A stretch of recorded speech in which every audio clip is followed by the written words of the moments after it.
Diabetes মানে কি কারণে হয়েছে এটা কি আপনারা বুঝতে পেরেছেন? বলেন, বেশি খায়, বেশি খায়, বারবার খায়, খবিশ খায়, ব্যায়াম তো করি না, রাত তো জাগি, টেনশন করি, নিজেকে যত্ন নেই না, নিজের ভালো বুঝি না। তো এইভাবে চলতে চলতে কোষে কি ওভারলোড হচ্ছে। তাহলে বলেন কোষে ওভারলোড হলে, বলেন কোষে ওভারলোড হলে কোষ ইনসুলিনকে বাধা দেয়। বলেন ইনসুলিনের কাজ, সবাই বলতে হবে, বলেন ইনসুলিন, সবাই বলেন ইনসুলিন। রক্তের চিনি কোষে ঢুকায়। তাহলে কোষে যদি জায়গা না থাকে কি হবে? কোষ ইনসুলিনকে বাধা দিবে যেন চিনি ঢুকাইতে না পারে। কেন? কারণ বেশি চিনি রাখার তার আর জায়গা নাই। কারণ কি, আগেই এই যেমন এখন রুমে আর লোক ঢুকার জায়গা নেই, সব দাঁড়ায় গেছে, বসার জায়গা নেই। তো এখন কি লোক ঢুকতে পারবে? পারবে না। কেন? আরও লোক ঢুকলে এটা কি হবে? ওভারলোড হবে। কি ঠিক আছে না? এরপর সিট নিয়ে মারামারি বাঁধবে। তাহলে এখন কোষে যদি জায়গা না থাকে, এখন বলেন জায়গা নাই। কেন নাই? কেন নাই? ওভারলোড। বলেন চর্বি জমে, জায়গা দখল, কোষের ভিতর কষাকষি, জাতাজাতি, সাপাসাপি।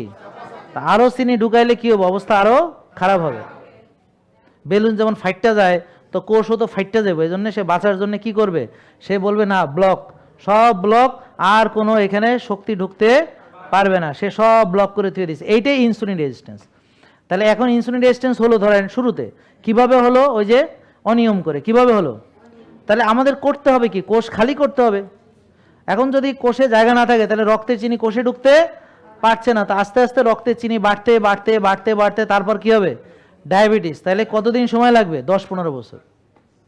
তাহলে আপনাদের কোষে ওভারলোড যদি এখন বুঝে ফেলেন, তাহলে আপনারা ডায়াবেটিস হবে হবে যদি কোষ খালি না করেন। কিন্তু কোষ খালি করলে আর হবে না। তাহলে বলেন ডায়াবেটিস টাইপ 2 সহজ কথায়, আবার বলেন সহজ কথায়, কোষে জায়গা নাই, কোষ খালি করব, ডায়াবেটিস নাই। এইটার জন্যই বলি এটা কোনো রোগ না। কারণ চাইলে কেউ কোষ ভরাটা করতে পারে, কেউ কোষ খালিও করতে পারে। এই জন্য বলছি। কারণ কি রোগ না কেন? কারণ এটা আসলে রোগ না, এটা হলো রোগের পার্শ্ব প্রতিক্রিয়া। কি আসল রোগ? হলো সেলুলার ওভারলোড। এটা হলো আসল সমস্যা। এর কারণে এটা একটা সিমটম হলো চিনি বেড়ে গেছে। কথা বুঝতে পারছেন? কেন? কারণ এটা তো মানে এখানে ঢুকতে পারতেছে না। তাহলে এটা কি ব্যাকফ্লো হচ্ছে, ব্যাকফ্লো হয়ে এটা চিনি রক্তে বেড়ে গেছে। বুঝেন নাই কথা?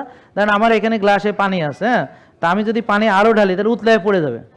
তা এক্ষেত্রে কোষের থেকে উতলায় পড়তেছে মানে কি? ঢুকতে পারতেছে না মানে রক্তের চিনি, বলেন রক্তের চিনি কোষে ঢুকতে পারে না বলে ব্যাকফ্লোতে চিনি রক্তেই বাড়তে থাকে, বাড়তে বাড়তে বাড়তে বাড়তে তারপরে এই হলে যায়।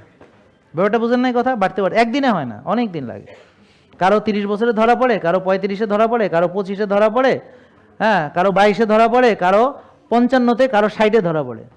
জেকে লাইফস্টাইল লিমিটেড, ওষুধ মুক্ত সুস্থ জীবন।